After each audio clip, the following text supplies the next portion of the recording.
கர்த்தர் நல்லவர், அவர் கிருபை என்றும் உள்ளது. மற்றும் ஒரு நீதியை பற்றி வேத பாடத்திற்கு வந்திருக்கிற உங்கள் ஒவ்வொருவரையும் ஆண்டவராகிய இயேசு கிறிஸ்துவின் நாமத்தினாலே இந்த வேதம் சொல்லும் தேவ நீதி என்ன என்பதை வெளிப்பாடாக பெற்று உங்கள் மனம் அவ்வாறு புதிதாக மாற்றி அமைத்து அந்த மறுரூப வாழ்க்கையிலே வாழ்வீர்களாக என்று சொல்லி உங்களை நான் வாழ்த்தி வரவேற்கிறேன். கடந்த 3 நாட்களாக நாம் பார்த்தது ஒரு கிறிஸ்தவ வாழ்க்கையிலே மறுபடியும் பிறந்த பிறகு அத்தியாவசியமாக, அதாவது நிச்சயமாக தேவையான ஒன்று என்றால் தேவ நீதியை பற்றிய வெளிப்பாடு. இந்த தேவ நீதியை பற்றிய வெளிப்பாடை பெறாவிட்டால் முழு வேதாகத்துமே புரிந்து கொள்ள முடியாது. இந்த வெளிப்பாடு பெற்றவன் தான் முழு வேதாகமத்தையும் புரிந்து கொள்ள முடியும். இந்த ரோமன் நிருபத்திலே இது ரொம்ப தெளிவாக கூறப்பட்டுள்ளது. இந்த ரோமன் நிருபத்தில் கூறப்பட்டுள்ள தேவன் நீதி மனுஷன் நீதி. ஆனால் தேவன் நம்மில் எதிர்பார்க்கும் நீதி, உங்களுடைய நீதி யாருடைய வேதபாரகர் பரிசேயரை விட அதிகமாய் இருக்க வேண்டும் என்று சொல்லுகிறார். அப்படின்னா என்ன அர்த்தம்? தேவனுடைய நீதியே நமக்கு தேவையாக இருக்கிறது. அப்போ தேவன் நமக்கு மறுபிறப்பிலே கொடுத்தது சாதாரண ஒரு பரிசு அல்ல, ஒரு உன்னதமான பரிசை நமக்கு தருகிறார். என்ன பரிசு? தேவனுடைய நீதியையே நமக்கு தருகிறார். இது நாம் சம்பாதிப்பதல்ல, ஆதாயம் பண்ணுவதல்ல. இது நாம் விசுவாசித்து பெற்றுக்கொள்ளுவது. இலவசமாக கொடுக்கிறபடியினாலே, இது கிருபையா இருக்கிறபடினாலே நாம் விசுவாசத்தினால் பெறுவது நிச்சயம். ரோமர் 4:16 சொன்னார். ஆகவே நாம் ஒவ்வொருவரும் மறுபடியும் பிறந்த பொழுது ரட்சிக்கப்பட்டோம் என்று சொல்லுகிற வார்த்தை என்ன? நீதிமானாக்கப்பட்டோம். ஆக்கப்பட்டோம் என்றால் அங்கு நமது கிரியைக்கு இடமே இல்லை. 3வது நபர், தேவன் நம்மை நீதிமானாக்குகிறார். தேவன் நம்மை நீதிமான் என தீர்ப்பிடுகிறார். அப்போ இது எல்லாமே தேவனுடைய செயலாய் இருக்கிறது. நாம் நீதிமானாக்கப்படுவதில்லை, நீதிமானாக வாழ்வதிலே மனித செயலே இல்லை, எல்லாமே தேவனுடைய செயல். அதனாலதான் கிருபையை புரிந்து கொள்ள வேண்டுமானால் என்ன கேள்விதான் கேட்கணும்? நீ என்ன செய்த என்ன செய்யல என்பது கேள்வி அல்ல, தேவன் என்ன செய்தார் என்ற கேள்வி. தேவன் எனக்காக நமக்காக என்ன செய்தார், அதுதான் கிருபை நமக்கு சொல்லுகிறது. அதுதான் சுவிசேஷம் நமக்கு சொல்லுகிறது. அதை அறிவதுதான் மெய்யான நித்திய ஜீவன் என்று வேதம் சொல்லுகிறது. அப்போ தேவனில் தேவனாக வாழுகிற ஜீவனில் வாழ வேண்டுமானால் தேவன் எனக்கு என்ன செய்தார்? மற்ற வேற விதத்துல சொல்ல வேண்டாம், என்ன கிருபை எனக்கு என்ன செய்திய? கிருபை கிறிஸ்து மூலமாக வந்தது. கிறிஸ்து எனக்கு என்ன செய்தார்? கிறிஸ்து சிலுவையில் செய்து முடித்ததுதான் கிருபை என்று சொல்லுகிறோம். நம்ம கடந்த 2 நாட்கள் இல்ல 3 நாட்கள் நாம் பார்த்தது, இது தேவை, எல்லா மனிதருக்கும் தேவையா இருந்தது. அந்த தேவையை தேவனே இலவசமாக அவருடைய குமாரனின் இரத்தத்தினாலே நமக்கு இலவசமாக கொடுத்தார் என்று பார்த்தோம். இது எப்படி சாத்தியம் என்பதையும் பார்த்தோம். எப்படி சாத்தியம்? ஒரு மனிதனுடைய பாவத்தினாலே எல்லாரும் பாவமாக்கப்பட்டு உலகத்தில் பிறந்த அனைவரும் பாவிகள். அதே மாதிரி ஒரு மனிதனுடைய நீதியான கீழ்ப்படுதலினாலே அவரை விசுவாசிக்கிற அனைவரும் அவரோடு இணைக்கப்பட்டபடியால் நீதிமான்களாக்கப்பட்டோம் என்று ரோமர் 5ஆம் அதிகாரம் 18ஆம் வசனத்துல நம்ம வாசித்தோம். 19 2 வசனங்கள் அதை நம்ம வாசித்தோம். கடைசியா முடிக்கும் பொழுது இந்த ரட்சிப்பை இழக்கவே முடியாதற்கான காரணத்தை சொன்ன, அதாவது இந்த நீதியை நான் செய்கிற கிரியையினால் இழக்க முடியாது என்பதற்கான காரணத்தையும் சொன்ன. கடைசியா முடிக்கும் பொழுது நம்ம என்ன பார்த்தோம்னா, கடைசி வசனம், பாவம் பெருகினிடத்தில் 20ஆம் வசனத்துல சொல்ற கிருபை அதிகமாய் பெருகிற்று என்று சொல்லுகிறார்.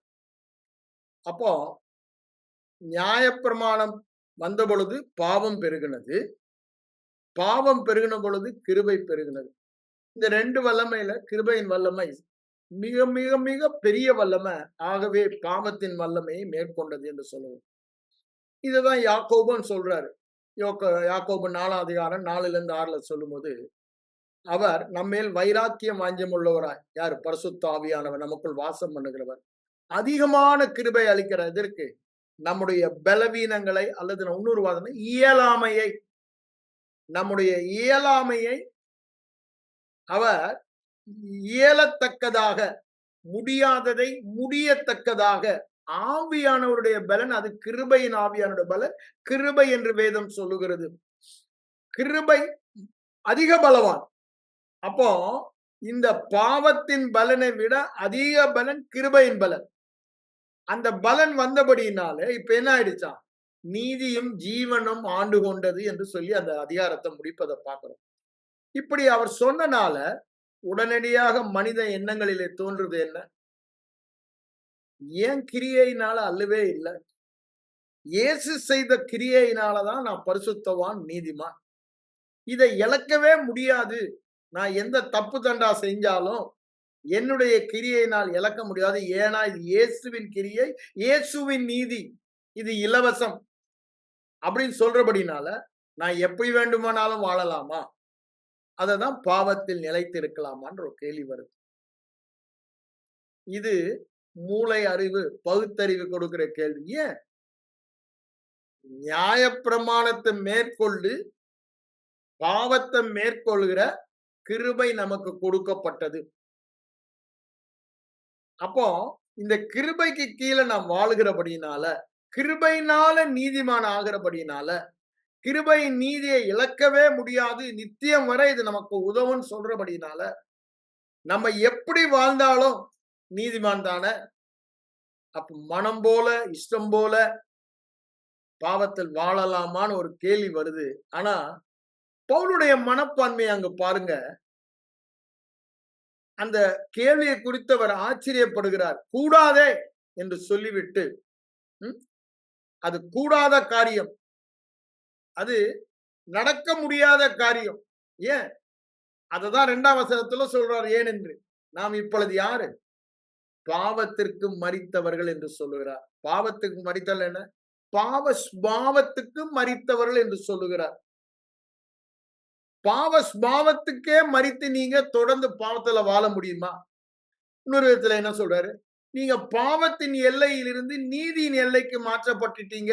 நீங்க இருளின் ராஜ்யத்தில் இல்ல, ஒளியின் ராஜ்யத்தில் இருக்கீங்க. நீங்க பிசாசின் ஆளுகையில் இல்ல, பாவத்தின் ஆளுகையில் இல்ல, பாவத்தின் வல்லமையில் இல்ல, பாவத்தின் அதிகாரத்தின் கீழ் இல்ல. எந்த அதிகாரத்தின் கீழே வந்துட்டீங்க? தேவனுடைய அதிகாரம், தேவனுடைய ஆளுகை. அப்படிதானே? அப்படின்னா நீதியின் அதிகாரம், நீதியின் ஆளுகை, கிருபையின் அதிகாரம், கிருபையின் ஆளுகை கீழே வந்துட்டீங்க. ஆகவேதான் அவர் என்ன சொல்றாரு? அது முடியாத காரியம். அது முடியாது. செய்யலாமா செய்யக்கூடாத கேள்விக்கு செய்யாதேன்னு அவர் சொல்லல. என்ன சொல்றாரு பாருங்க? அது கூடாத காரியம்.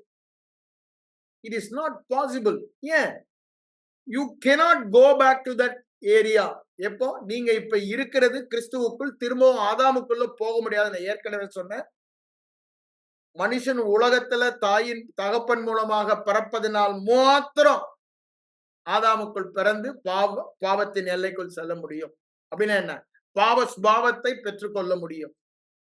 பிறக்கும் பொழுது பாவ ஸ்பாவத்தை பெற்றுக் கொள்ளுகிறோம். மறுபிறப்பில் எதை பெற்றுக் கொள்ளுகிறோம்? கிறிஸ்துவின் ஸ்பாவத்தை, நீதியின் ஸ்பாவத்தை, தேவ ஸ்பாவத்தை பெற்றுக் கொள்ளுகிறோம். ஆகவே இந்த ஸ்பாவத்தை இழக்க முடியாது, அந்த எல்லைக்கு போகவும் முடியாது. அப்படி இருக்கும்போது பாவத்துல வாழலாமான்னு கேட்கிறியன்ற. அதாவது தண்ணிக்குள்ள இருந்தா தானே தண்ணியில மூழ்குவ. நீ அந்த எல்லையிலேயே இல்லையே. பாவத்தின் எல்லையில் இல்லாமல் கிறிஸ்துவுக்குள் இருக்கிறபடியால் நீதியின் ஜீவனின் எல்லையில் இருக்கிற. அததான் அங்க 2ஆம் வசனத்துல சொல்லி, நான் அதை திரும்ப உங்களுக்கு சொல்ல வருவது என்னன்னா, அந்த 6:2 பாவம் என்று சொல்லுகிறார்ல, அந்த அதிகாரம் முழுவதுமே, இல்ல ரோமன் நிருபம் முழுவதுமே பாத்தீங்கன்னா, இந்த பாவம் என்று சொல்லுகிற பதம் பெயர் சொல்லை காண்பிக்கிறது. நவுன். அப்படிதானே? அது வினை சொல் அல்ல, வேர்ப் அல்ல. அப்படி என்ன? நாம் செய்கிற பாவத்தை அது குறிக்கவில்லை. பாவ ஸ்பாவத்தை குறிக்கிறது. 2 வார்த்தை தான் வேர்பாக யூஸ் பண்றது. ரோமர் 3:25 இங்க 6:15 அவர் சொல்லுவதை பார்க்கிறோம். 2 இடத்துலதான் verb, அதாவது வினைச்சொல். நாம் செய்கிற, செய்யாத அந்த பாவங்களை குறித்து அங்க சொல்லுகிறார். மற்றபடி எல்லா இடத்திலும் எதுதான்? நவுன், ஹமர்த்தோ. அமர்த்தனோனா verb. சோ ஹமர்த்தோ என்ற பெயர் சொல்லை தான் குறிப்பிடுகிறார். நவுன் தான். அப்போ இது பாவ ஸ்பாவத்தை குறிக்கிறது. அததான் நாங்க வேதம் சொல்லியிருப்பாங்க. இதுல அதனுடைய விளக்கத்தை தான் 3ஆம் வசனத்திலிருந்து அவர் தொடர்ந்து சொல்லுகிறார். ஏன் இதை நாம் அறிய வேண்டும் என்றால், விசுவாசத்தினாலே நீதிமான் ஆயிட்டா பாவத்துக்கு லைசன்ஸ் கொடுத்துடுறாங்க அப்படின்ற ஒரு டீச்சிங், தவறான போதனை பெரிய பெரிய போதகர்களால் கூட ஒவ்வொரு சபையிலே இந்த கிருபையின் சத்தியத்தை குறித்து தாக்கப்படுவதை நாம் பார்க்கிறோம். அதனால கட்டாயமா நம்ம அதை தெரிந்து கொள்ள வேண்டும். ஏன்? அது பிசாசின் தந்திரம். என்ன சொல்றான்? கிருபை அதிக உச்சக்கட்ட கிருபையினால இவங்க எல்லாம் பாவம் செய்யறதற்கு போதிக்கிற போதகர்கள் என்று சொல்றார். யார? தேவ நீதியை போதிப்பவர்கள். அதனாலதான் அதை நம்ம கட்டாயமா புரிந்து கொள்ளணும்னு சொல்லி நான் இன்னைக்கு உங்களுக்கு எடுக்கிறதே அந்த நோக்கம்தான். பாவம் செய்ய கிருபை ஒருபோதும் அனுமதி கொடுப்பதில்லை. கிருபை என்பது என்னால பாவம் செய்யாமல் வாழ முடியல, அந்த முடியாத நிலைமையை மாற்றி அதை மேற்கொள்ளுகிற வல்லமை தருகிறது. அதனாலதான் அவர் என்ன சொல்றாரு? என் கிருபை உனக்கு போதும். மாம்சம் பலவீனம் உள்ளதுதான். இந்த மாம்சம் பலவீனம் உள்ளதா இருந்தாலும் இந்த மாம்சத்துல செய்யக்கூடாதத இந்த கிருபை செய்யும். நீ உள்ளாக வாசம் பண்ணுகிற கிருபையின் ஆவியானவரை சார்ந்து வாழ வேண்டும். உன் கண்ணெல்லாம் உன் மேல, உன் கிரியை மேல இல்லாம இயேசு செய்த கிரியையினால் நீ எங்கு இருக்கிறாய்? நீ என்னவாக இருக்கிறாய்? என்னவெல்லாம் உனக்கு நடந்தது? ஆகவே அதனால் நீ எப்படி வாழ முடியும் என்று சொல்லுகிறார். அதனாலதான் இங்க 2ஆம் வசனம் பாருங்க. பாவத்திற்கு மரித்தனா, பாவ ஸ்பாவத்துக்கு மரித்த நாம். அடுத்தது நாம் என்று சொல்லுகிறார். அப்படின்னா என்ன? மறுபடியும் பிறந்த எல்லாரையும் குறித்து சொல்றாரு. அதாவது பாவத்துக்கு மரித்த நாம் இனி அதில் எப்படி பிழைப்போம், வாழுவோம், நிலைத்திருக்கலாமான்ற கேள்விக்கு அது எப்படிப்பா முடியும்னு கேட்கிறாரு. அது பவுலுடைய மனநிலை. ஏன்? பாவத்தின் எல்லைக்கு அவர் மனம் மாற்றப்பட்டு விட்டது. இந்த வெளிப்பாட்டு அறிவினால நான் பாவத்தின் ஸ்பாவத்துக்கே மரித்தவன். அத சொல்லிட்டு தான் சொல்றாரு, நாம் என்று அவர் சொல்லுகிறபடினாலே, நாம் என்றதுல யாரு? மறுபடியும் பிறந்த எல்லா விசுவாசியும் குறிக்கிறது. ஒரு தனிப்பட்ட மனிதனின் அனுபவம் அல்ல. நான் ஒரு விதமா வாழுவேன், நீங்க ஒரு விதமா வாழுவீங்க. அது அனுபவம். சத்தியத்தை அறிந்த பின்பு அப்படிதானே? என் மனம் எவ்வளவு தூரம் புதிதாகிறதோ அவ்வாறு நான் வாழ்கிறேன். பவுலடிகளாருடைய மனம் எவ்வாறு புதிதானதோ அவ்வாறு அவர் வாழ்ந்தார். ஆகவே இப்போ நம்முடைய மனநிலை எவ்வாறு புதிதாகிறதோ அப்படிதான் வாழ முடியும். இது சத்தியம். அநேகருக்கு வருகிற கேள்வி, பாவத்துக்கே நான் மரித்தவன்னா அப்ப ஏன் என் வாழ்க்கையில பாவம் காணப்படுதுன்ற ஒரு எண்ணம் வரலாம். அந்த கேள்வி வரும். ஏன் வருகிறது? பாவம் என் வாழ்க்கையில காணப்படுகிறத நான் பார்க்கிறேன். ஆனா என் ஸ்பாவம் பாவ ஸ்பாவம் அல்ல.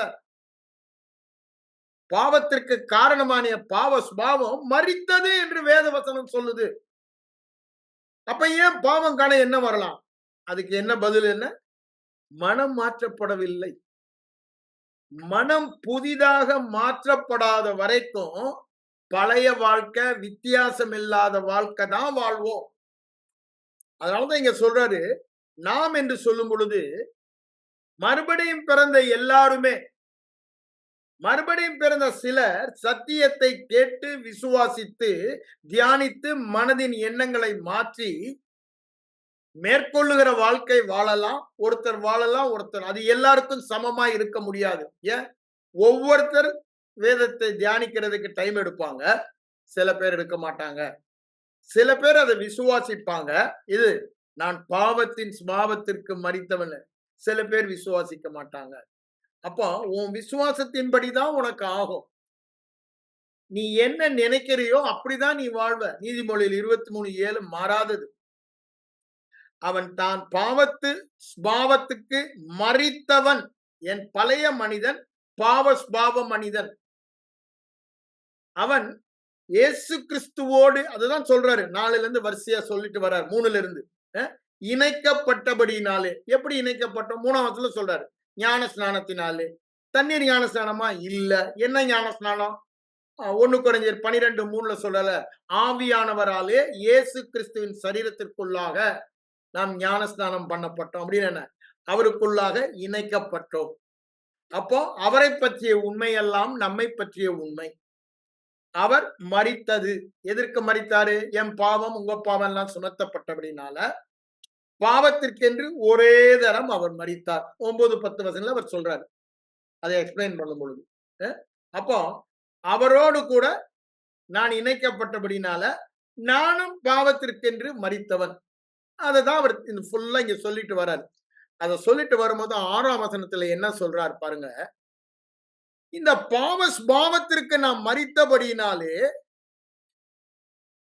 பாவத்திற்கு ஊழியம் பாவம் செய்யாதபடிக்கு இந்த பழைய மனுஷன் மரித்து போனபடினாலே அப்படின்னு என்ன?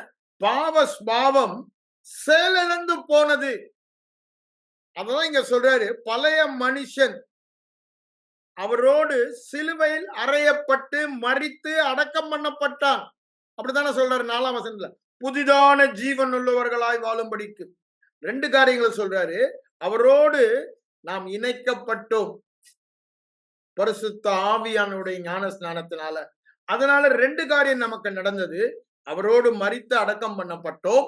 அவரோடு அப்ப பாருங்க, மரித்த சாயலிலும் பாவ சாயலிலும் உயிர்த்தெழுந்த சாயலிலும் நாம் இருக்கிறோம்.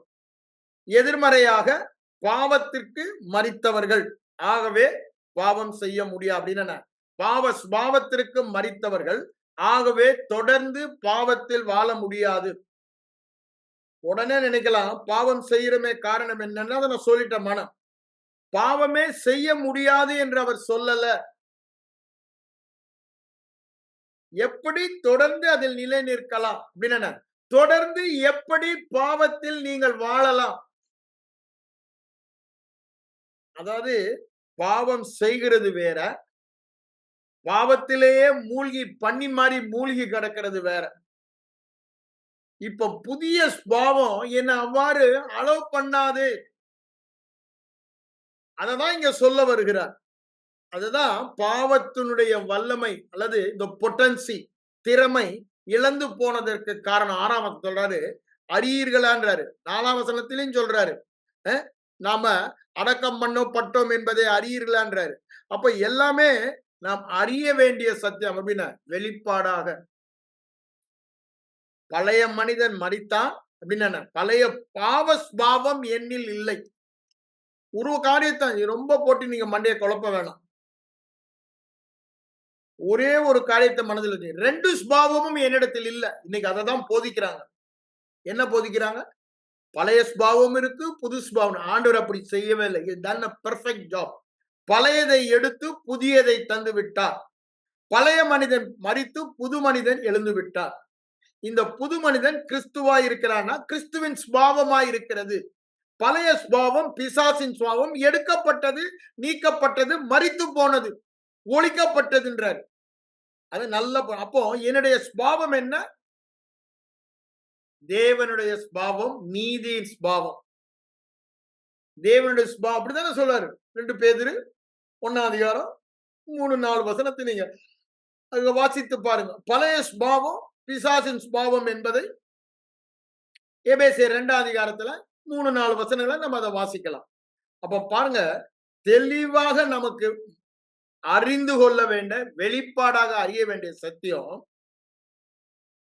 நான் பாவ சுபாவத்துக்கு மரித்தவன். என் பழைய சுபாவ மனிதன் மரித்து விட்டான்.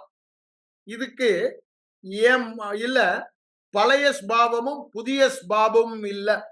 ஆண்டவர் என்னுடைய பாவங்களை மாத்திரம் அல்ல, என்னுடைய பழைய ஸ்பாவத்தையும் சிலுவையிலே தீர்த்து விட்டார். பாவத்தை பண்ணா திரும்பவும் பாவத்துல தானே வாழ்ந்துடும். அதனால பழைய பாவ ஸ்பாவத்தையே எடுத்து தேவ ஸ்பாவமாகிய ஜீவனையே நமக்கு தந்து விட்டார். அப்போ இது நம்முடைய மனதில் ஆழமாக இருக்க வேண்டும். 2 ஸ்பாவம் இல்ல. நான் பாவம் செய்கிறபடினால பாவ ஸ்பாவம் எனக்குள் இருக்கிறதுன்னு பிசாசு சொல்லுவான். நீங்க பாவம் செய்தாலும் வேத வசனத்தின் சத்தியத்தின்படி பாவ ஸ்பாவம் உங்களில் இல்ல. பாவ ஸ்பாவத்துக்கு நீங்க மரித்தவர்கள். ஒரே முறை எக்காலத்துக்கும் 9, 10 வசனங்கள சொல்றாரு. அவர் மரித்தது பாவத்தின் எல்லைக்கு. அவர் பாவத்திற்கு என்று மரித்தார், ஒரே முறை எக்காலத்துக்கும். நாமும் ஒரே முறை அந்த பாவத்தின் எல்லைக்கு, பாவத்தின் ஆளுகைக்கு, பாவத்தின் அதிகாரத்திற்கு, பாவத்தின் ஸ்பாவத்திற்கு மரித்தவர்கள். இதனால என்ன பண்ணணும்? இதை நாம் வெளிப்பாடாய் பெற்று மனம் புதிதாக வேண்டும். அதுதான் இந்த வெற்றியின் ரகசியம் சொல்லுகிறார். அத சொல்லும் போதுதான் 14ஆம் வசனம் வரும் பொழுது அதை ரொம்ப அழகா கன்க்ளூட் பண்ணுகிறார். 11ல அவ்வாறு நம்முடைய எண்ணங்களை மாற்ற வேண்டும், எண்ணங்களை மாற்றி நம்முடைய எண்ணங்களுக்கு ஏற்ப வாழ வேண்டும் என்பதை அங்க 13ல சொல்லுவதை பார்க்கிறோம். 14 வரும்போது என்ன சொல்றாரு பாருங்க. நம்ம இப்போ நியாய பிரமாணத்துக்கு கீழ்ப்பட்டிராமல் 2வது காரணத்தை சொல்ல வராரு. கிருபைக்கு கீழ்ப்பட்டு இருக்கிறோம். முதல் காரணம் பாவ ஸ்பாவத்துக்கு மரித்தவன். இந்த கேள்விக்கு இடமே இல்லைன்றார். நீ தொடர்ந்து பாவத்துல வாழவே முடியாதுன்னு சொல்லிட்டார். பாவம் செய்யாதேன்னு கூட சொல்லல அவர். என்ன அது முடியாத காரியம்பான்னு சொல்லிட்டார். நீ யார் என்பதை அறிந்தாயானால், உன் மனம் புதிதானால், விசுவாசித்தாயானால் அப்படிதான் நீ வாழ்வ. பாவ ஸ்பாவத்திற்கு மரித்தவனாக தேவ ஸ்பாவத்தில வாழ்வன்னு சொல்லிட்டு இத என்ன சொல்றாரு, அந்த ஸ்பாவத்தை வைத்து சொல்லுகிறார். அதை முடிக்கும் பொழுது என்ன சொல்றார் பாருங்க. இந்த பாவம் இருக்கே, பொல்லாத பாவம் நியாய பிரமாணத்தையே தனக்கு ஆதாயமாக்கி கொண்டது. அது 7ஆம் அதிகாரத்துல சொல்றாரு. நேரம் இல்லாதனால நான் எடுத்து படிக்கல. நீங்க எடுத்து படிச்சு பாருங்க. 7ஆம் அதிகாரத்துல சொல்ற காரியத்தை இங்க சொல்றாரு. நீங்க பாவத்தின் எல்லைக்கு மாத்திரம் மரிக்கல, நியாயப்பிரமாணத்தின் எல்லைக்கும் மரித்தவர்கள். 7:4 பாருங்க, 7:6 பாருங்க. புதிதான ஜீவன் இங்க 6:4 சொல்ற மாதிரி அங்க நாம் கனி கொடுக்கும்படி, 4ஆம் வசனத்துல கனி கொடுக்கும்படி நியாயப்பிரமாணத்துக்கு நாம் மரித்தவர்கள். எப்பொழுது? இயேசு கிறிஸ்து மரிக்கும் பொழுது நாமும் நியாயப்பிரமாணத்துக்கு, அவருடைய மரணத்திற்குள்ளான மரணத்தினாலே நியாயப்பிரமாணத்துக்கு நாம மரித்தவர்கள் என்று சொல்லுகிறார். 6ஆம் வசனத்துல என்ன சொல்றாரு? திரும்ப அதே தான் சொல்றாரு. எழுத்தின்படி அல்ல, ஆவியின்படி. நமக்குள்ள இப்போ எழுதப்பட்ட நியாய பிரமாணத்தை படிச்சு இப்படி செய்யணும் செய்யக்கூடாது என்பதல்ல. உள்ளேயே தேவன் நியாய பிரமாணத்தை தந்தவரே உள்ள வந்துட்டார். அவரே என்னில் வாழ்கிறார். அவர் என்னில் வாழ்கிறார். அவருடைய நீதி என்னுடைய நீதி, அவருடைய பரிசுத்தம் என்னுடைய பரிசுத்தம். அப்போ நான் நியாய பிரமாணத்துக்கு மரித்தபடியினால புதிதான ஆவியின்படி வாழ முடியும் சொல்றார். அப்ப பாருங்க, சட்ட பிரகாரமாக நான் பாவம் செய்யணும்ன்ற இடமே இல்லை. there is no compulsion. பழைய வாழ்க்கையில் அப்படி இல்லை. பாவம் மரணம் என்ற சட்டத்தின் கீழ் இருந்தேன். அப்போ சட்டத்தின்படி நான் பாவத்துல தான் வாழுவேன். என்ன நல்ல காரியம் செய்தாலும், நீதியான காரியம் செய்தாலும் நான் பாவிதான், பாவத்துல தான் வாழ்வேன். ஆனா இப்ப சட்ட பிரகாரமாக பாவம் மரணம் என்ற சட்டத்தில் இருந்து, நியாய பிரமாணத்தில் இருந்து நான் விடுதலையாக்கப்பட்டவன். எதற்குங்க நம்ம விடுதலையாக்கப்பட்டோமா? கனி கொடுக்கும்படி, புதிதான ஆவியின்படி நடந்து கொள்ளும்படி, புதிதான ஜீவனின்படி நடந்து கொள்ளும்படி. அப்போ சட்டபூர்வமா கட்டாயம் பாவம் செய்யணும்னு நிர்பந்தமான இடத்துல நான் இப்போது இல்ல. இப்ப எந்த இடத்துக்கு வந்துட்டேன்? பாவம் செய்வதோ செய்யாததோ என்னை சார்ந்தது என்ற இடத்துக்கு வந்துட்டேன். தேவன் என்னை நீதிமானாக்கி விட்டார். இப்ப நான் செய்ய வேண்டியதெல்லாம் தெரிந்து கொள்ளுதல், சத்தியத்தை தெரிந்து கொண்டு விசுவாசித்து மனதை புதிதாக்க வேண்டும். இதுதான் நம்மில் அவர் எதிர்பார்க்கிறார். பாவத்துக்கு மரித்தவன், நியாய பிரமாணத்துக்கு மரித்தவன். அதனாலதான் 6:14 என்ன சொல்றாரு, நீங்கள் நியாய பிரமாணத்தின் ஆளுகைக்கு கீழ்ப்பட்டிராமல் கிருபையின் ஆளுகைக்கு கீழ்ப்பட்டிருக்கிறபடியால் பாவம் உங்களை மேற்கொள்ளாது. செய்யாதேன்னு சொல்லல, அது மேற்கொள்ள முடியாது பண்றாரு. ஏன்? நியாய பிரமாணம் பாவத்திற்கு பலன் கொடுத்தது. இப்போ நான் கிருபை பிரமாணத்துக்கு கீழே இருக்கேன். இது எதற்கு பலன் கொடுக்கிறது? நீதிக்கு பலன் கொடுக்கிறது. பாவம் மரணத்தின் ஆளுகையை கொண்டு வந்தது. 5ஆம் அதிகாரத்துல வாசிக்கிறோம், 20, 21 வசனங்கள் இல்ல. அப்போ இங்க என்ன சொல்றாரு? கிருபை என்னை நீதியின் ஜீவனின் ஆளுகைக்குள் அல்லது அந்த பிரமாணத்துக்குள் என்னை கொண்டு வந்தது. இப்போ சட்டபூர்வமாக நான் பாவத்தில் வாழ தேவையில்லை, அவசியமும் இல்லை. ஆனா சட்டபூர்வமாக ஜீவனில் இருக்கிறபடினால், கிருபை கீழ் இருக்கிறபடினால் நீதியாக வாழ முடியும். அதுதான் ஏன்? அது உன் விசுவாசத்தின்படி. நீ நீதிமான் என்று விசுவாசித்தால் நீதிமானாக வாழ்வாய். எனக்கு 2 சுபாவம் இருக்குன்னு நினைச்சினா 2 சுபாவத்தின்படி வாழ்வீங்க. பழைய சுபாவம் மரித்தது, புதிய கிறிஸ்துவின் சுபாவம் என்னுடைய சுபாவம். அப்படிதான் வாழ்வோம். விசுவாசத்தின்படி எண்ணங்கள் மாற்றப்பட்டபடியா அவன் மனதில் என்ன நினைக்கிறானோ அப்படியே அவன் வாழ்வான். இது இல்லாத ஒன்றை நாம் பெறுவதல்ல, இது சத்தியம் என்று சொல்லுகிறார். இது அனுபவம் அல்லன்னு சொன்ன, நாம் என்று சொல்லுகிறபடினாலே எல்லாரையும் குறித்த காரியமா இருக்கிறபடினால அது அனுபவம் அல்ல, அது சத்தியம்தான். இது சத்தியத்தை அனுபவமாக்க வேண்டுமானால் வெளிப்பாடு பற்றி எண்ணங்களை மாற்ற வேண்டும். அதற்கு வேத வசனத்தை தியானிக்க வேண்டும். இததான் அவர் அங்க சொல்லுவதை நாம் பார்க்கிறோம். அப்ப பாருங்க, முதல் காரியம் அவர் என்ன சொல்றாரு? ஏன் பாவம் வாழக்கூடாதுன்றதற்கு நான் பாவத்திற்கு மரித்தவன். 2வது காரணம் என்ன சொல்றாரு? நீ நியாய பிரமாணத்துக்கு கீழே இல்ல, பாவத்துக்கு பலன் கொடுக்க. அப்படித்தானே 1 கொரிந்தியர் 15:57 நியாய பிரமாணம் பாவத்திற்கு பலன் கொடுத்தது என்று சொல்லுகிறார். அதனாலதான் பவுலடிகளார் என்ன சொல்றாரு? அவருடைய மனநிலை என்ன?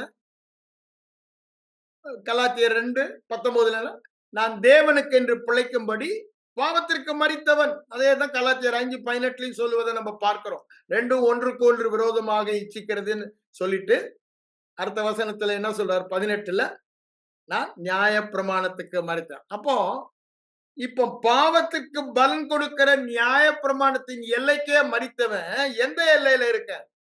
கிருபை. கிருபை என்றால் தேவனே எனக்கு செய்தது. அப்போ அந்த பலத்துல இதை நான் மேற்கொள்ள முடியும் என்பதான் சொல்ற. பாவம் பெருகின இடத்தில் கிருபை அதிகமாய் பெருகிற்று.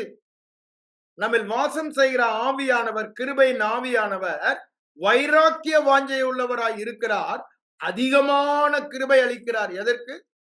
உன் பலவீனங்களில் உன்னுடைய முடியாததை முடிய வைக்க அவர் கிருபை. அந்த கிருபையின் பலன் அதிக பலன். அவனிலும் அதிக பலவான் வந்தால் என்ன பண்ணுவான்? பலவான கட்டுவான். அது மாதிரி it's higher power, the power of grace. இயேசு சிலுவையில் செய்து முடித்த கிருபையின் சுவிசேஷத்தை விசுவாசிப்பதற்கு அது காட்ஸ் பவர் என்று சொல்லுகிறார். அப்போ பாருங்க, அந்த கிருபையின் வல்லமை தான் என்னை நீதிமானாக வாழ வைக்கிறது. அதுதான் இங்க 2வதாக அவர் சொல்லுகிறார். நீ இன்னும் பழசுல இல்ல. அப்ப நம்ம செய்ய வேண்டியது என்ன? மனநிலையை மாற்ற வேண்டும். கிருபையின் மனநிலைக்கு வர வேண்டும். என்ன கிருபையின் மனநிலை? தேவன் என்னை அவர் செய்ததை, சிலுவையில் செய்ததை விசுவாசித்தபடினாலே நீதிமானாக பார்க்கிறார். நானும் என்னை நீதிமானாக பார்ப்பேன் என்ற மனநிலை. நியாயப்பிரமாணத்தின் மனநிலை என்ன? நான் செய்கிற கிரியையினாலே பாவி, குற்ற உணர்வு, எனக்கு ஆக்கனை தீர்ப்பு, தண்டனை உண்டு, எனக்கு பழைய சுபாவம் இருக்கு. அது நியாயப்பிரமாணத்தின் மனநிலை. நம்ம இப்ப எந்த மனநிலைக்கு வந்துட்டோம்? கிருபையின் மனநிலை. அப்படின்னா தேவன் செய்ததினால் நான் என்ன, நான் செய்வதனால் நான் என்ன அல்ல. அப்படிதானே?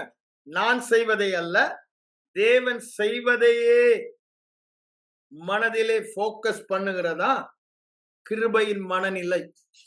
அந்த மனநிலையில இருக்கிறபடினால பாவம் உங்களை மேற்கொள்ளாதுன்னு சொல்றாரு. மூணாவது காரணம் அடுத்த வசனத்திலேயே சொல்லிடுறாரு. 16ஆம் வசனத்துல பாருங்க.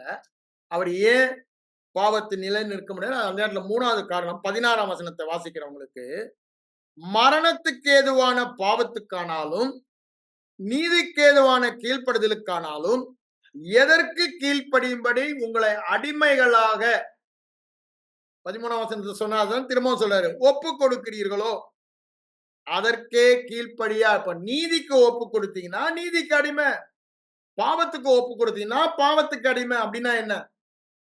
சாத்தானுக்கு அடிமையாகணுமா நீங்க? அதுல இருந்தானே உங்களை விடுதலை ஆக்கினாரு. எதற்குங்க இலவசமா இதை கொடுத்து உங்களை விடுதலை ஆக்கினாரு? திரும்ப அடிமைத்தன நுகத்துக்கு போறதுக்கா? நியாயப்பிரமாணத்தை செய்ய நீ முயற்சித்து உங்க நிபந்தனையே இல்லாமல் பழைய ஏற்பாட்டுல கை கொண்டால் நீ பரிசுத்தவான், நீதிமான். புதிய உடன்படிக்கையில நீ விசுவாசித்தால், வேற வார்த்தையா அங்க சொல்லப்படல, அவருடைய செய்கையினாலே அதை விசுவாசிக்கிறபடினாலே நீ நீதிமான். அப்போ இவ்வாறு உனக்கு இலவசமாக ஒரு விடுதலையை கொடுத்திருக்காரு. அதனாலதான் அங்க 7ஆம் வசனத்துல 6-7 சொல்றாரு, விடுதலையாக்கப்பட்டு இருக்கிறோம். இதெல்லாம் நம்ம அறிந்து மனம் மாற்றப்பட வேண்டும். அப்போ விடுதலையானவன் திரும்பி அடிமைத்தனத்து நுகத்துக்கு போணுமா? கலாத்தியர் 4ஆம் அதிகாரத்தை எடுத்து படிச்சு பாருங்க. நியாயப்பிரமாணத்துக்கு கீழ் போக விரும்புகிற உங்களுக்கு நான் சொல்லுகிறது என்னவென்றால், நியாயம் பிரமாணம் சொல்லுறத பாருங்க. 20ஆம் வசனத்துல ஆரம்பிச்சு அப்படியே போறாரு 30ஆம், அதாவது ரெண்டையும் கம்பேர் பண்றாரு. ஆகாரியும் சாராலையும் 2 உடன்படிக்கைக்கு எடுத்து ஐசக்கையும் இஸ்மவேலையும் கொண்டாந்து கடைசியில முடிக்கும் பொழுது நியாயப்பிரமாணம் வேதம் என்ன சொல்லுகிறது அப்படின்னு ஒரு கேள்வியை கேட்டு, அடிமையையும் அடிமையானவனையும் புறம்பே தள்ளு. அப்படின்னா என்ன? நியாயப்பிரமாணத்தையும் நியாயப்பிரமாணத்தை போதிக்கிறவனை தள்ளிடுங்கன்னு சொல்றார். அத சொல்லிட்டு தான் இந்த சுயாதீனத்திலே நிலைத்திருங்கள் 5:1 சொல்லிட்டு 5:2-4 பாத்தீங்கன்னா, இயேசுவை எனக்கு 2ல லாபமாக்கணும், பிரயோஜனமாக்கணும் சொல்லிட்டு, என்ன அவர் செய்தது, சிலுவையில செய்தது அது என்ன? கிருபை. சிலுவையில கிருபை. இது என்ன கிருபை? என்னால முடியாதது அவர் எனக்கு செய்து இலவசமா கொடுத்துட்டாரு. அதை விட்டுவிட்டு நான் செய்ய முயற்சித்தா அதான் முட்டாள்னு சொல்லிடுறாரு. 3ஆம் அதிகாரம் 1ஆம் வசனத்திலே சொல்லிடுறாரு. உனக்கு இலவசமா கொடுத்துட்டாரு, நீ ஏன்டா திரும்ப திரும்ப முயற்சிக்கிற? நீ என்ன முட்டாளா? எத்தனை தடவை முயற்சித்தாலும் உனக்கு தோல்விதான் வேதமே சொல்லுது. நீ இப்ப இலவசமா பெற்ற அந்த விசுவாசத்துல வெற்றியா வாழும் தானே சொல்றாரு. அதனாலதான் 3:1 அவளை காட்டமா அவர் சொல்வதை பார்க்கிறோம். இங்க என்ன சொல்றாரு? நீங்க திரும்பவும் கிரியைக்கு போனீங்கன்னா கிறிஸ்துவை விட்டு பிரிந்து கிருபையிலிருந்து விழுந்தீங்கன்றாரு. ரொம்ப ஸ்ட்ராங்கான வேர்டெல்லாம் பின்னாடி யூஸ் பண்றாரு. ஏன்? அது உங்களுக்கு வெற்றி தராது. அப்போ பாவத்து மேல வெற்றி பெறுவதில் மிக முக்கியமான 2வது சத்தியம், நான் நியாயப்பிரமாணத்தின் எல்லைக்கு மறித்து கிருபையின் எல்லைக்கு மாற்றப்பட்டேன். பாவம் மரணம் என்ற பிரமாணத்தில் இருந்து விடுதலையாகி நீதி ஜீவன் என்ற கிருபையின் பிரமாணத்துக்கு கீழே நான் வந்துட்டேன். ஆகவே பாவம் என்னை மேற்கொள்ளாதுன்னும் போது பாவம் செய்யலாமான கேள்வி கேட்கிறேன்றார். 3வது சொல்லும் போதுதான், நீ பாவம் செய்யும் போது என்ன பண்ற? பாவத்துக்கு அடிமையாகிற. அததான் அவர் அங்க சொல்றாரு. நினைக்கிறேன் யோவான் 8:44 அந்த வசனம் டைம்ல நான் எடுக்கல, குறுகிய நேரம் இருக்கிறபடினால. அங்க அதற்கே அடிமையா இருக்கிறான்னு சொல்றாரு. அப்போ திருப்பியும் நீ பாவத்துக்குன்னா பிசாசுக்கு அடிமையாக விரும்புறியா?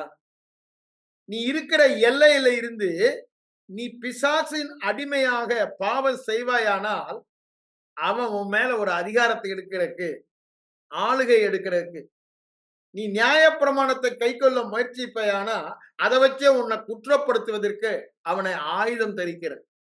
ஆண்டவர் அவன் ஆயுதங்களை எல்லாம் உரிந்து கொண்டார். கிருபை இப்படிதானே, அதிக பலவானாகிய கிருபை அவனுக்கு இருந்த ஆயுதம் எல்லாம் நியாயப்பிரமாணத்தை உபயோகப்படுத்தி உனக்கு குற்ற உணர்வை கொடுத்து, ஆக்கனை தீர்ப்பு கொடுத்து, தொடர்ந்து பாவத்துல தோல்வியில வாழ வைக்கிறது. ஆனா இப்பொழுது நீ திரும்பவும் அந்த நியாயப்பிரமாணத்தை எல்லைக்கு போய் அவனுக்கு ஆயுதம் கொடுத்து அவனை குற்றப்படுத்தி ஆக்கனை தீர்ப்பை கொடுத்து தொடர்ந்து பாவத்துல வாழ வைக்கிறான். இது நடைமுறையில நடக்கிறது. இங்க முதல்ல சத்தியத்தை சொன்னாரு, இப்ப நடைமுறையை சொல்லுகிறார். நடைமுறை அனுபவத்தின் மூலமாக நீ பாவம் செய்யலாமன்றதுக்கு செய்யக்கூடாது என்பதற்கு ஏன் பிசாசுக்கு நீ அனுமதி கொடுக்கிற? விபச்சாரம் செஞ்சா அந்த விபச்சாரத்தின் விளைவுகள் உனக்கு வரும். நீ கோபப்பட்டு எரிச்சல் அடைந்தா அதை உன் சரீரத்தில் நீ அனுபவிப்ப. அததான் அவருங்க சொல்றார், பிசாசுக்கு இடம் கொடாதிருங்கள், அல்லது அவன் கிரியைக்கு இடம் கொடாதிருங்கள், அவனுக்கு அடிமையாகாதிருங்கள். அதனாலதான் அவர் 6:6 6:12 பாவம் செய்ய கிருபை பாவத்தை செய்ய தூண்டல, பாவத்தின் மேல் வெற்றி வாழ்க்கை வாழ சொல்லதான் சொல்றாரு. இங்க அததான் சொல்றாரு. அதை சொல்லிட்டு தான் பாருங்க 20ஆம் வசனத்துல இன்னும் கொஞ்சம் எக்ஸ்ட்ராவா சொல்றாரு. என்ன பாவம் செய்யலாமா கூடாது என்பதற்கு 20 எடுத்து நான் படிக்கிறேன் பாருங்க. என்ன சொல்றாரு பாருங்க, 6:20 பாவத்திற்கு நீங்கள் அடிமைகளாய் இருந்த காலத்தில் நீதிக்கு நீங்களாய் இருந்தீர்கள். அப்படின்னா என்ன? ஆதாமுக்குள்ள இருக்கும் பொழுது மறுபடியும் பிறவாத போது பாவத்துக்குள்ள இருக்கும் போது நீங்க எவ்வளவுதான் நீதியான நல்ல காரியம் செய்தாலும் பாரியல் தான், அதை மாற்றவே முடியாது. அதே மாதிரிதான் இப்பமும் நீங்க நீதியின் எல்லைக்குள்ள வந்துட்டீங்க. அதேதான் மாற்றி படிக்க சொல்றாரு 20 பாருங்க. நீங்க இப்ப எதுக்கு அடிமைகள்? நீதிக்கு அடிமைகள். ஆகவே நீங்க எவ்வளவுதான் தவறு செய்தாலும் அந்த பாவத்தின் எல்லைக்கு போக முடியாது, பாவியாக முடியாது. ஏன்?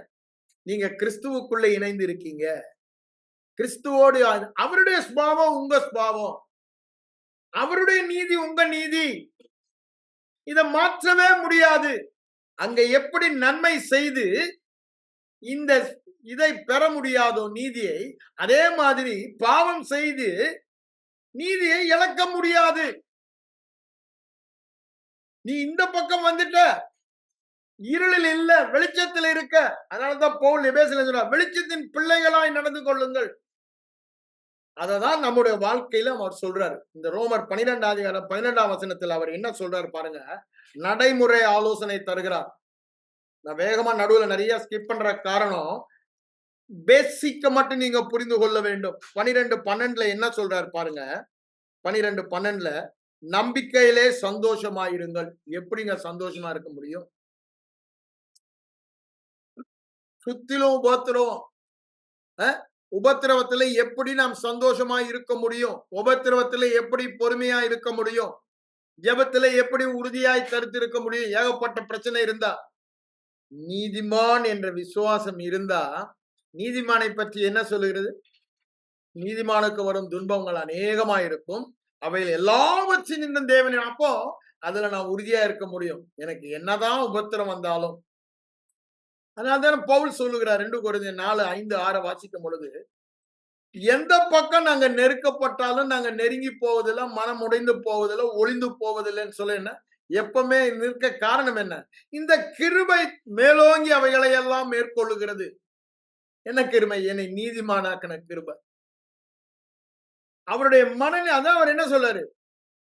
எப்பவும் மனரமியமா இருக்க காரணம் என்ன? நான் நீதிமான். இந்த விசுவாசம் தான் அதை தான் சொல்றாரு. இதை சொல்லும் போது நீங்க எபேசியர் நிருபத்துல கூட பாத்தீங்கன்னா 3 அதிகாரத்துல அது ரொம்ப அழகா கிறிஸ்துவுக்குள் நாம் யார் என்பதை சொல்லிட்டு 5ஆம் அதிகாரத்துல பாருங்க அவர் என்ன சொல்றாரு. பாவம் செய்யலாமான கேள்வி வந்தனால நான் எடுக்கிறேன். மேலும் 3ஆம் வசனம் 5:3 பரிசுத்த வான்களுக்கு ஏற்றபடி அப்படின்னா பாவம் செய்யறது பரிசுத்தவானுக்கு தகுதி அல்ல, அது பாவிக்கு தான் தகுதி. ஐஸ்வர்யவான் தரித்திரத்தில் வாழ்வது தகுதி அல்ல. அவன் ஐஸ்வர்யவானாச்சே, அவன் ஏன் ஒற்ற தரித்திரத்துல பசியும் பட்டினியும் வாழணும்? நீ நீதிமானாச்சே, நீ நீதியில தானே வாழணும், ஏன் நீ பாவத்துல வாழணும்? அது உனக்கு தகுதி அல்ல, உனக்கு ஏற்றபடி. அதனாலதான் பவுல் என்ன சொல்லுகிறாரு, 1 கொரிந்தியர் 6:10 வந்து நம்ம பரிசுத்தமாக்கப்பட்டோம்னு சொல்லிட்டு 12 சொல்லும்போது என்ன சொல்றாரு, எல்லாவற்றையும் நான் செய்யலாம், எல்லாவற்றையும் அனுபவிக்கலாம், ஆனா எல்லாம் எனக்கு தகுதியாயிராது. அப்படித்தானே சொல்றாரு, எனக்கு தகுதியாயிராது. அது ஒண்ணுக்கும் நான் அடிமைப்பட மாட்டேன், அதானே சொல்றாரு. அடிமைப்படாதிருக்கணும்னு சொல்றாரு. நான் பாவம் செய்யலாம், ஆனா செஞ்சா பாவத்திற்கு அடிமை, நான் அதை விட மாட்டேன். அந்த பயல்கிட்ட போய் நான் அடிமையா? அவனுக்கு நான் வேலைக்காரனா? நான் தேவனுடைய புத்திரன். என்னுடைய தகுதி என்ன? தேவபுத்திரன், தேவர் சுபாவத்தில் வாழ்வது. அதுதான் சொல்றாரு, நீ உனக்கு ஏற்றது எது? பரிசுத்தவான்களுக்கு ஏற்றபடி உன் தகுதியின்படி நீ வாழணும். எங்க தகுதி என்ன தகுதின்றாரு? 2 கொரிந்தியர் 5:4-5 வசனங்களை வாசிக்கும் பொழுது, எங்களால் ஏதாகிலும் ஆகும் என்று அல்ல, அவர் அது என்ன, அதுதான் கிருபை. என்னால முடியாததை முடிய வைக்கிறது கிருபை. அவர்தான் என் தகுதி, கிருபைதான் என் தகுதி. அப்ப அந்த தகுதியின்படி என்ன வாழ சொல்றாரு. அதை சொல்லும் போதுதான் என்ன சொல்றாரு, வேசித்தனமும் மற்ற எந்த அசுத்தமும் பொருளாசை இவைகள் பெயர் கூட உங்களை சொல்லக்கூடாதுன்றார். அந்த ஸ்மெல்லா இருக்கக்கூடாது. ஏன்? நீ யார்? உன் தகுதி என்ன? நீ திரும்பவும் போய் அதுக்கு அடிமை வேலைக்காரனாக போறியா? நீ வேலைக்காரன் இல்லையே, பரிசுத்த தேவனின் பிள்ளை அல்லவா? நீ பாவத்தின் பிள்ளையாக போறியா? பாவத்துக்கு அடிமை. நீ இருக்க இடத்தை பாரு, அவரோடு கூட உன்னதங்களில் வீற்று இருக்கிறல்ல, அவரோடு கூட இணைக்கப்பட்டல்ல, பரிசுத்தத்தில் பரிசுத்தமாய் இருக்கிறல்ல, பரிசுத்தத்தின் உச்சக்கட்டம், நீதியின் உச்சக்கட்டத்தையே நீ பெற்றிருக்கிறல்ல, அதற்கு ஏற்றபடி நீ வாழுன்றார். அவர் நிருபங்கள் முழுவதுமா அப்படிதான் அவர் சொல்றாரு. சத்தியத்தை சொல்லி விசுவாசித்து மனதை புதிதாக்கி, அந்த புதிதாக்கின மனதின்படி ஒப்பு கொடுங்க. அததான் இங்க சொல்றாரு, பரிசுத்தவான்களுக்கு ஏற்றபடி வாழுங்கன்னு. அதேதான் பாருங்க, கொலோசை நிருபத்தில் அவர் சொல்வதை நம்ம பார்க்கலாம். கொலோசை நிருபத்துக்கு வாங்க, 3ஆம் அதிகாரத்தில் அவர் என்ன சொல்றாரு பாருங்க. 10ஆம் வசனத்திலேயே சொல்லிடுறாரு, நம்ம எப்படி இருக்கோமா, தன்னை சிருஷ்டித்தவருடைய சாயலுக்கு ஒப்பான பூரண அறிவடையும்படி புதிய மனுஷனை தரித்து கொண்டிருக்கிறோம்.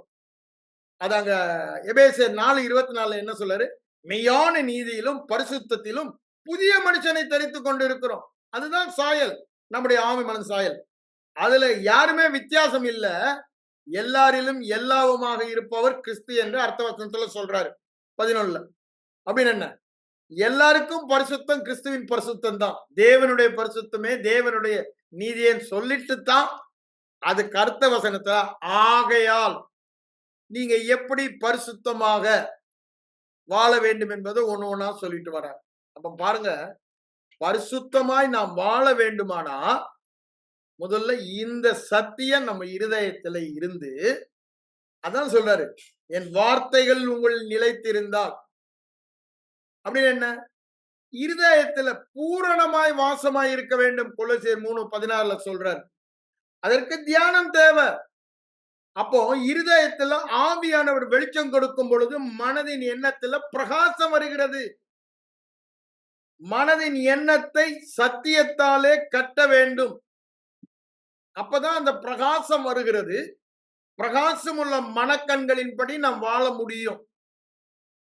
இதுதான் வேதம் சொல்லுகிற சத்தியம். அதனாலதான் என்ன சொல்றாரு, தியானம் என்பது, இந்த வசனங்களை நம்ம தியானித்து, பாவத்தின் சுபாவத்திற்கு நான் மரித்தவன், நியாயப்பிரமாணத்தின் ஆளுகைக்கு நான் மரித்தவன், ஆகவே அதற்கு ஏற்றபடி பாவத்திற்கு அடிமைப்பட மாட்டேன். இது என்னைய சட்டபூர்வமாக நான் பாவம் செய்ய வேண்டும் என்ற எல்லையில இல்ல. இப்ப சட்டபூர்வமாக பாவத்தை மேற்கொள்ளுகிற கிருபையின் எல்லையில் நான் இருக்கிறேன். கிருபையின் எல்லை என்றால் எல்லாமே அவர் எனக்கு செய்யறது நான் செய்ததை சார்ந்ததல்ல.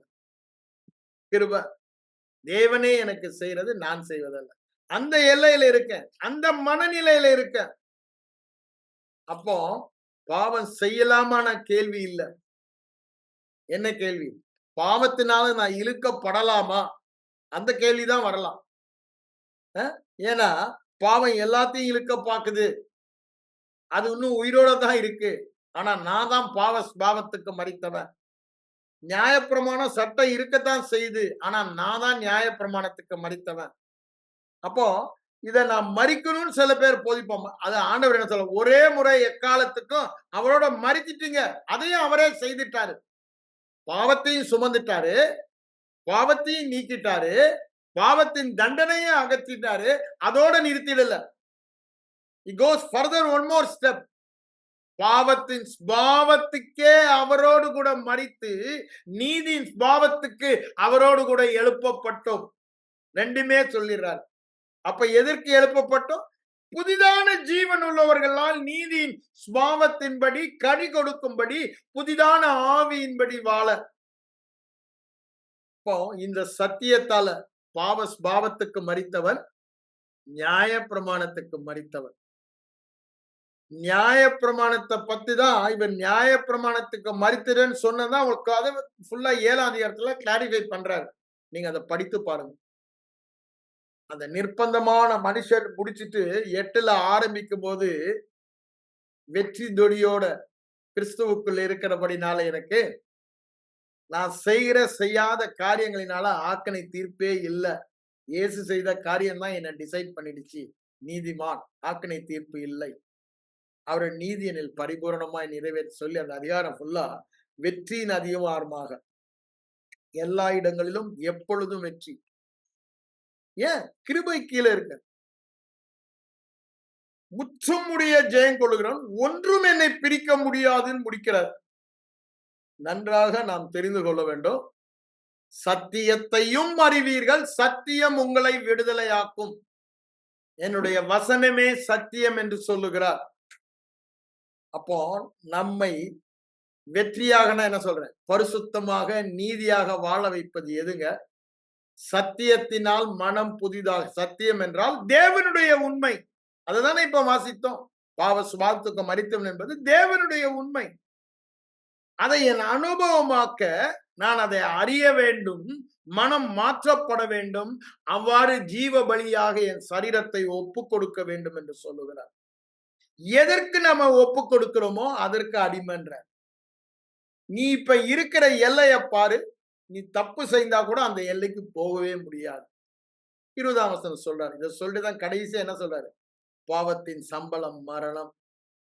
கர்த்தராய் இயேசு கிறிஸ்துவினாலே நமக்கு கொடுக்கிற கிருபையின் வரம் தான் நித்திய ஜீவன் என்று சொல்லுகிறார். அப்போ பரிசுத்த வாழ்க்கை,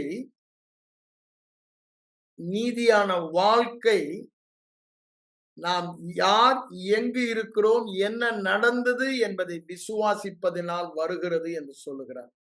இதை நாம் தெளிவாக புரிந்து கொள்ள வேண்டும். இதை புரிந்து கொண்டா வேதம் முழுவதுமே நாம புரிந்து கொள்வது சுலபமாக இருக்கும். இந்த நீதியில வாழதான். நீதியில வாழணும் என்னங்க? தேவனோடு உறவு கொண்டு வாழ்கிற வாழ்க்கை. அதுதான் கனி கொடுக்கிற வாழ்க்கை. அவருடைய சாயலை வெளிப்படுத்துகிற வாழ்க்கை. நீ நீதியாக ஓ முயற்சியில வாழ்ந்து தேவனோடு உறவு கொள்ள வேதம் சொல்லல. அவர் இலவசமா கொடுக்கிற நீதியில தேவனோடு நீ உறவு கொள்ள முடியும். அப்படிதானே? 5ஆம் அதிகாரம் 1, 2, 3 வசனத்தை நம்ம வாசித்தோம். அப்போ தேவனோடு உறவு கொள்வதனால் வருவதின் விளைவுதான் பரிசுத்தம், நீதியான வாழ்க்கை, நீதியின் கனிகள். நீதியின் கனிகளால் தேவனோடு நாம் உறவு கொள்வதில்லை. அதுதான் கிருபை. கிருபையினால உன்னை நீதிமான் பரிசுத்தவான் ஆக்கிறாரு. தேவனோடு உறவு கொள்ற. அதனால வருகிற கனி நடைமுறை வாழ்க்கையிலே வெளிப்படுகிற கனி.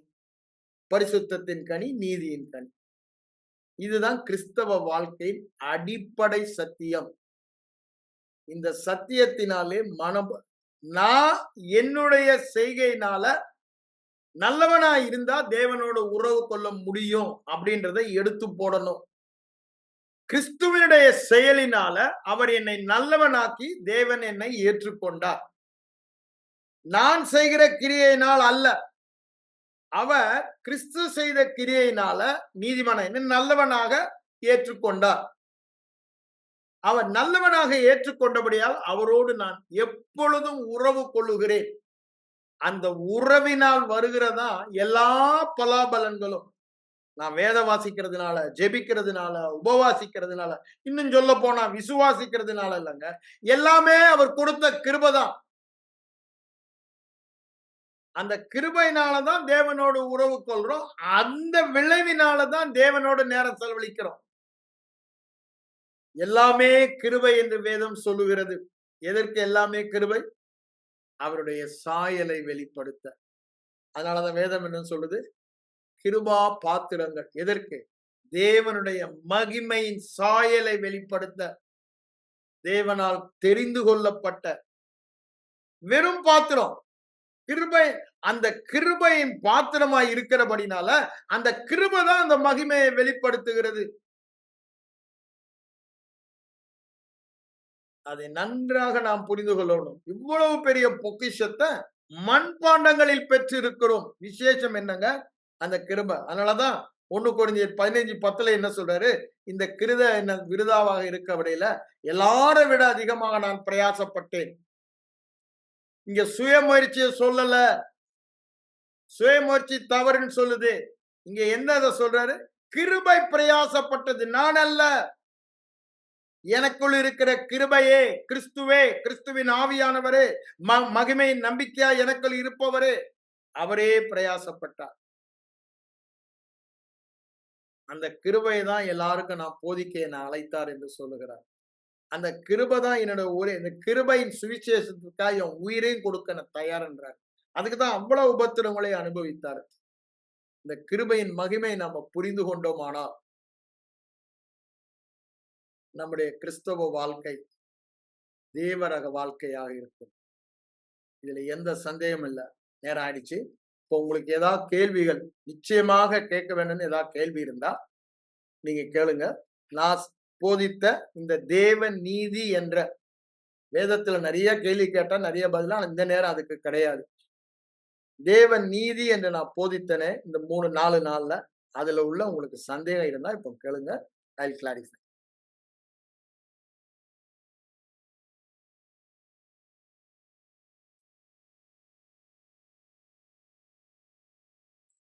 யாருக்கா கேள்வி இருக்கா? அன்மியூட் பண்ணிட்டு கேளுங்க. கேளுங்க, உங்க மனதில் இருக்கக்கூடியதை நீங்க கேட்கலாம். அருமையான ஒரு வாய்ப்பு. தேவ நீதியை குறித்த கேள்வி இருந்துச்சுன்னா கேளுங்க. சிஸ்டர் லூர்து மேரி, சிஸ்டர் பிரீத்தி, ஜாஸ்பர், ஜான்சி ராணி சிஸ்டர், ஆனந்த்ராஜ், கேளுங்க. ஒரு அரிய வாய்ப்பு, நழுவ விட வேண்டாம். இருதயத்துல சந்தேகம் இருந்தா கேளுங்க. ஆமா, எல்லா கேள்வியும் அவரே கேட்டு பதில் கொடுப்பதை நம்ம வேதத்துல பார்த்துட்டோம். அதுக்கு மேல உங்களுக்கு ஏதாவது கேள்வி இருந்துச்சுன்னா கேளுங்க. பாவம் செய்யலாமான்னு ஒரு கேள்வியை போட்டுறாரு, நியாயப்பிரமாணம் பாவமான ஒரு கேள்வியை போட்டுறாரு. எல்லாமே அவர் கேள்வி கேட்டு கேட்டு பதில் கொடுத்து கொண்டே போகிறார். ஏதாவது கேள்வி இருக்கா உங்களுக்கு? லூர்து மேரி சிஸ்டர் கேள்வி வந்துருச்சு. கேளுங்க கேளுங்க. ஐயா, நீங்க இந்த ரட்சிப்பை இழந்து போவது இல்லை, நம்ம ஒரு தடவை ரட்சிக்கப்பட்டோம்னா அந்த ரட்சிப்பை இழந்தே போக மாட்டோம் அப்படின்னு சொல்லி நீங்க சொன்னீங்க இல்லையா? ஆமா ஆமா. நம்ம எபிரேயர் இதுல வாசிக்கிறோம்ல, இவ்வளவு விளையேற பெற்றதா இருக்கிற இந்த ரட்சிப்பை குறித்து நாம் கவலைச்சிருப்போமானால் வரப்போகிற தண்டனைக்கு எப்படி தப்பித்துக் கொள்வோம்னு ஒரு வசனம் வருது இல்லையா? ஆமா, எபிரேயர் தான் நினைக்கிறேன். அதுக்கு அப்ப 4-5 வசனத்துல வருது இருக்குல்ல. அப்ப இந்த ரட்சிப்பை இழந்து பெற்றுக்கொண்ட ரட்சிப்பை இழந்து போறதுனாலதானே இந்த தண்டனைன்னு வருது அதுல. அதாவது நீங்க இப்ப பெற்றுக்கொண்டோன்னு அவர் சொல்லல. இவ்வளவு ரட்சிப்பை குறித்து கவலையற்றிருப்போமானால் அப்படின்னு என்ன? அது எனக்கு வேணாம். என் கிரியையினால அப்படின்னு நீங்க உங்க கிரியையே சார்ந்து கொண்டிருந்தா தண்டனை தான் வரும். ம். என்னைக்கு கிருபையை சார்ந்து விசுவாசிக்கிறீங்களோ, ம். அந்த மகத்துவத்தை உணர்ந்து கொள்ளுறீங்களோ, அப்போது தண்டனை. ம். இப்போ இதை நீங்க விட்டுருங்க. ஆண்டவர் என்ன சொல்றாரு? யோவான் 3:18லயும் 33லயும் என்ன சொல்றாரு? அ எடுத்து வாசி பாருங்க. என்ன சொல்றாரு? ம். விசுவாசிக்கிறவனுக்கு நித்திய ஜீவன், விசுவாசியாதவன் ஆக்கினைக்குள்ளாக தீர்க்கப்படுவான். அப்படின்னு என்ன? தண்டனைக்குள்ளாக தீர்க்கப்படுவான். 3:33லயும் அப்படித்தானே சொல்றாரு. அது மாத்திரம் சொல்றாரா? ஒரே காரியம் சொல்றாரு. விசுவாசிக்கிறவன், விசுவாசியாதவன். அதே யோவான் 10ஆம் அதிகாரத்துக்கு வாங்க. என்ன சொல்றாரு? இந்த ஆடுகள என் கையில இருந்து ஒருவரும் பிரிக்க முடியாது. எனக்கு தந்தவர் பெரியவராய் இருக்கு. அப்படின்னு என்ன? நாம் தேவனிடத்திலிருந்து பிரிக்கவே முடியாதுன்னா ரட்சிப்பை இழக்க முடியுமா? அததான் நான் உங்களுக்கு நான் கிளாஸ் எடுக்கும்போது இந்த 2 வசனத்துல நான் உங்களுக்கு சொன்னேன். இதுல ரோமர் 5ஆம் அதிகாரத்துல 8ஆம் வசனம் 8, 9, 10ல அது உங்களுக்கு தெளிவா சொல்லப்பட்டுள்ளது. அப்படிதானே? அதிக நிச்சயம். ஏன்? நான் பாவமா இருக்கும்போது அவருடைய மரணத்தினால அவரோடு ஒப்புரவாக்கப்பட்டோமானால் இப்பொழுது ஜீவனாலே இப்ப எதை பெற்றிருக்கோம்? தேவ ஸ்பாவத்தையே பெற்றிருக்கிறோம். தேவ ஜீவனையே பெற்றிருக்கிறோம். அதிக நிச்சயம் இழக்கவே முடியாது. அத சொல்லிட்டு தான் அங்க 20, 21ல அந்த உச்சக்கட்டத்தை சொல்றாரு. எப்படி? ஐயா, முன்னாடி இருந்தது நியாயப்பிரமாணம், அது பாவத்துக்கு பலன் கொடுத்தது. இப்ப நீ இருக்கிறது கிருபைக்கு கீழே. கிருபைய பாவம் மேற்கொள்ளவே முடியாது. பாவம் பெருகிற இடத்தில் கிருபை அதிகமாய் பெருகும். அததான் யாக்கோபு சொல்றாரு. இப்படிதானே? கிருபை அதிகமாய் பெருகிற்று என்று சொல்லுகிறார். எப்போ? நமக்குள் வாசம் பண்ணுகிற ஆவியானவர் வைராக்கிய வாஞ்சியாய் இருக்கிறார். யாக்கோபு 4:4, 5 வசனத்துல அதை சொல்லுவதை பார்க்கிறோம். அதிகமான கிருபை அளிக்கிறார். எதுக்குங்க? எதுக்கு அதிகமான கிருபை? மழை போல, வெள்ளம் போல கிருபை மேல கிருபை. அப்படிதானே? அவருடைய பரிபூரணத்தினால் நாம் கிருபை மேல் கிருபை பெற்றோம். யோவான் 1ஆம் அதிகாரத்துல சொல்றாரு. அப்போ கிருபை மேல கிருபை பெற்றது என்னங்க?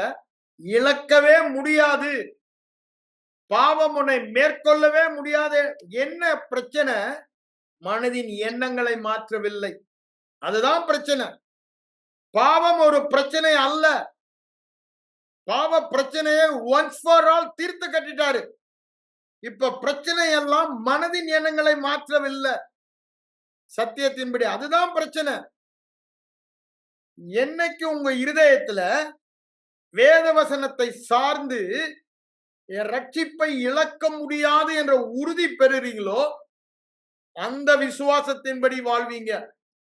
உங்களுக்கு வேத வசனத்தை சாராமல் உங்களுடைய சூழ்நிலையை பார்த்து தவறான போதகத்தை கேட்டு ரட்சிக்க இழக்க முடியும் நினைச்சீங்கன்னா உங்க விசுவாசத்தின்படி அவிசுவாசத்தின்படி, விசுவாசம் இல்லது, அவிசுவாசத்தின்படி,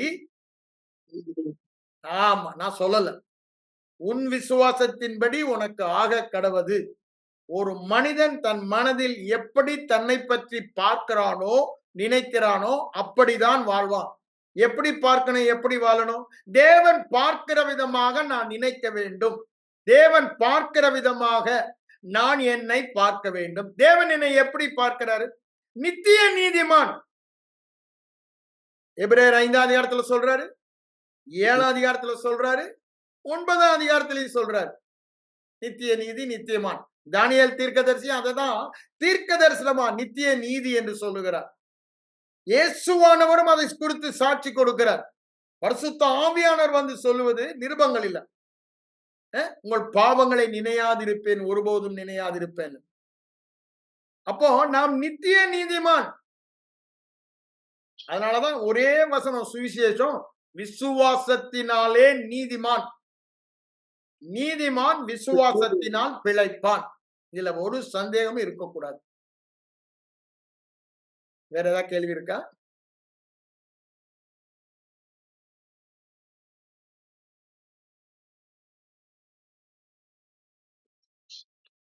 Any doubts? Yes. கேளுங்க.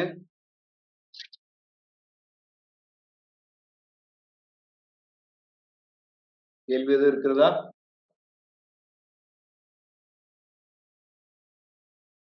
ஓகே.